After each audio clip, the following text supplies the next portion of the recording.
I'm officially ready to say that Dana White is washed as an MMA promoter. There have been plenty of signs over the last few years, but at this point in time, it is clear that he either can't or is not interested in reaching the standard that he set for himself over the last couple of decades. I think his post-fight press conference after UFC 316 really just encapsulates a lot of his recent shortcomings. Since Dana White's been dodging the media for the last few weeks, the presser ended up focusing more on the Jon Jones-Tom Aspinall saga than all the amazing fighters and storylines that we could have been getting from UFC 316.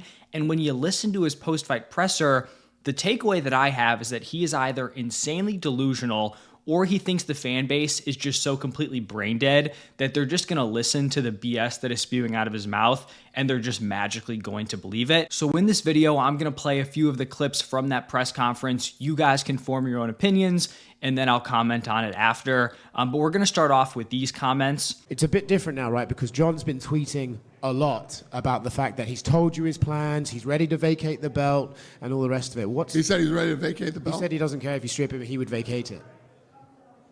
Crazy. Yeah, I've been busy. I haven't been keeping up with the gossip. Listen, if the guy wants to retire and doesn't want to fight, nothing you do. It's none of my business. I'll do what I can to make the fight if we can. If he's talking that crazy shit, I didn't realize that. And then we somehow go from that to this towards the end of the press conference. Like, in your gut, do you think that fight will ultimately end up happening? Yeah, I mean, I've been saying it since the beginning, and Jon Jones agreed to do the fight. So Jon Jones was offered the deal and accepted the deal. Jon agreed to fight Dom, yes. But he hasn't signed a contract, right? Yeah. I mean, you guys have heard me for the last however long. I said, I guarantee you this fight's going to happen. This fight's going to happen. Fight's going to happen. You guys told me the crazy shit that was going on Instagram and all these other places. But yes, I've been saying Jon is going to fight Tom. But yes, Jon agreed to fight Tom. Fact. If I'm reading between the lines on these comments, this is kind of what I think is happening. So when he's saying that Jon Jones, agreed to the fight, he accepted to fight Tom Aspinall, he clearly hasn't actually done it in practice, right? Because if the UFC could have sent him the contract and gotten this fight booked, it would have already been booked, right? Tom Aspinall wouldn't be sitting on the sidelines forever. Jones, right, would have his next defense against Tom Aspinall. So what I think happened is that Jon Jones just, in general, does not want to fight Tom. For whatever reason, you can say he's scared, you can say he doesn't want to risk the legacy, whatever it is. I don't think he wants a Tom Aspinall fight.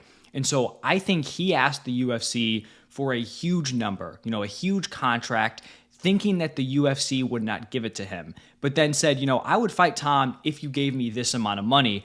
I think the UFC actually kind of called his bluff, or maybe they didn't think it was a bluff, and they offered him that money.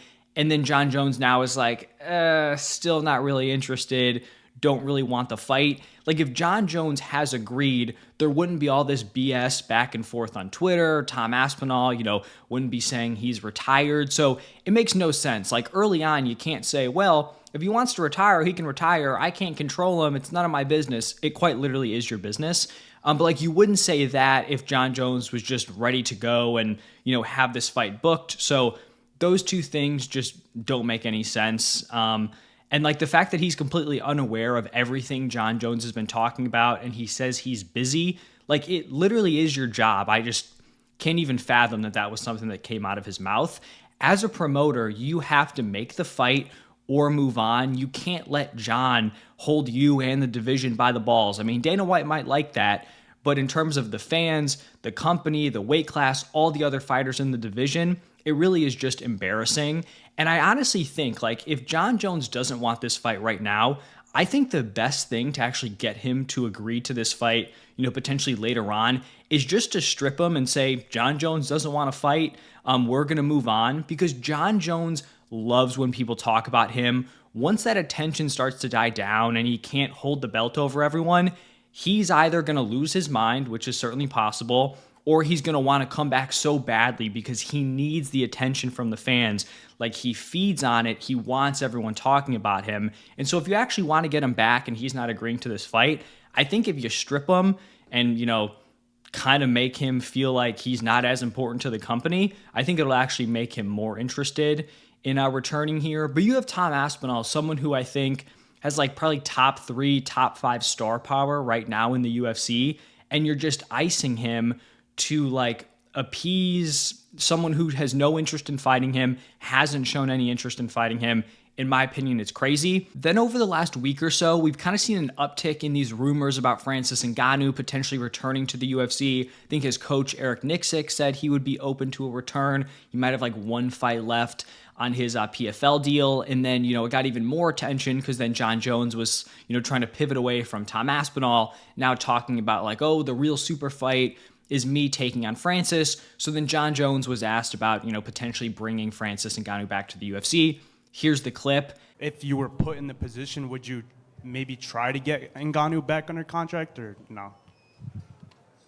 Probably not. Now this, I think, is arguably worse than the comments about Jon Jones, because the Jon Jones stuff, like, at least he's kind of out of the loop, maybe a little bit delusional. The fact that he has no interest in re-signing Francis Ngannou is just him like blatantly putting his ego ahead of literally everything else. The company, the weight class, the fans, the other elite heavyweights. Like, he already mismanaged the Francis Jones situation, right? He didn't want to pay Jones right away, and then he pissed off Francis Ngannou, didn't give him the deal that allowed him to go to boxing. Then, of course, he blamed Jon Jones originally. Then he blamed Francis Ngannou. Now he is going to blow the Jon Jones-Tom Aspinall fight. And maybe Jon Jones would have never fought, and maybe he never would have fought either one of those dudes. But especially with the Jon Jones-Francis Ngannou fight, he really slow played it. He didn't want to pay Jones. He mocked him for wanting Deontay Wilder money. I mean, shocking, right? That like the guy you consider the GOAT wants to get paid like a top boxer. The fact that like that was some sort of diss was wild. And then also, right, he pissed off Francis Ngannou, so that was not great. And I think now at this point, he might be capping it off by potentially ruining either Aspinall Ngannou or Jon Jones Francis Ngannou. And I'd like to remind people, like, the way Dana White talks about Francis, you would think he just went scorched earth on the UFC and Dana White. Francis Ngannou has not said anything crazy about them. Like, maybe he's made a few like cheeky comments here or there, but I mean, the dude completely has that right. Like, the UFC, Dana White tried to act like they just threw him out and they didn't want him. He went out, I mean, pretty much beat Tyson Fury in a boxing match. So like a few comments here or there should not have Dana White throwing a tantrum. I think the real reason why Dana White, and I guess maybe the UFC also, is just not huge fans of Francis is that it's very rare for a fighter to go out and beat the UFC. A lot of times when fighters feud, they, go somewhere else, they're towards the end of their career. It just doesn't work out.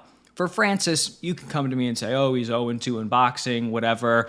People like to throw out he's like bankrupting the PFL as if paying him one time did that, which is just delusional. But Francis went out there. He got the huge money fight against Tyson Fury. He had a great showing. He got another huge money fight against Anthony Joshua. I know it didn't go his way, but still.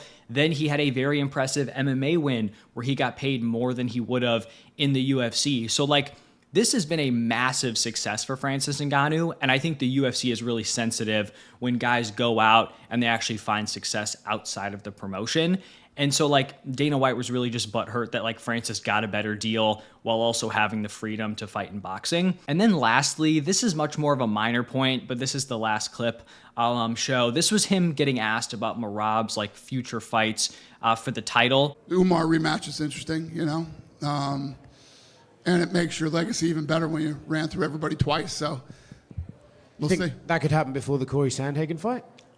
Or do you think? No, okay. I'm just saying. Now, he did say that Umar would not be getting the title shot before Corey Sandhagen, which is certainly good. But I think this is just another point of like how unaware he is of what the fans really want. In my opinion, and from what I've seen, fans are not interested in just like these straight up unwarranted rematches. I think bantamweight is a top 2 weight class in the UFC. I think at worst it's number 3. I think lightweight, clearly number 1.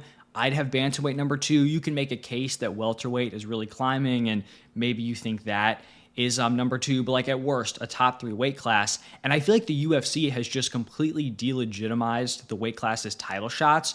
This is the streaker-on of guys getting title shots. You had Henry Cejudo getting a title shot, coming out of retirement. Maybe you think that's fair. Didn't really work out because he didn't win and has not won since. Then you had O'Malley getting skyrocketed to the title shot one ranked win and a very, very controversial win. Then Sean O'Malley gets a spoon-fed Chito Vera matchup. Keep in mind, Merab was on a crazy streak here. Corey Sandhagen was on, I believe, a 3-fight win streak, including a win over Chito Vera. They just, have to get that opportunity for Sean O'Malley to defend the belt. Then you get a very, very deserving Merab title shot. But then you get Umar getting skyrocketed to the belt with one ranked win. And now we're already talking about Umar getting another rematch. I didn't even mention Sean O'Malley gets the rematch, completely undeserved, wasn't a long-reigning champion. The first fight wasn't even entertaining, and he didn't even have to fight to get the belt back. Merab had to defend his title before Sean O'Malley had to fight again and take him on.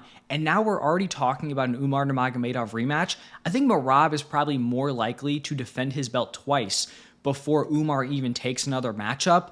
Let's let Umar build himself up. Let's actually have him earn a title shot for the first time. And this is coming from someone who thinks Umar probably is the best chance of beating Merab Dvalishvili, but you can't just play that game, and they're not playing that game, right? They didn't think Sean O'Malley had the best chance of beating him. They just think Umar, has the name value coming from that team, related to Habib.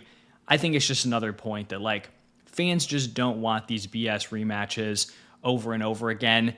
Now, I don't think anything's actually going to happen to Dana White here. I think he'll continue to phone it in until he, eventually chooses to walk away. But I do think the UFC has suffered and will continue to suffer until he's gone. But let me know your thoughts. Do you agree? Do you disagree? Let me hear it down below. Thank you all for stopping by, and I'll see you in the next one.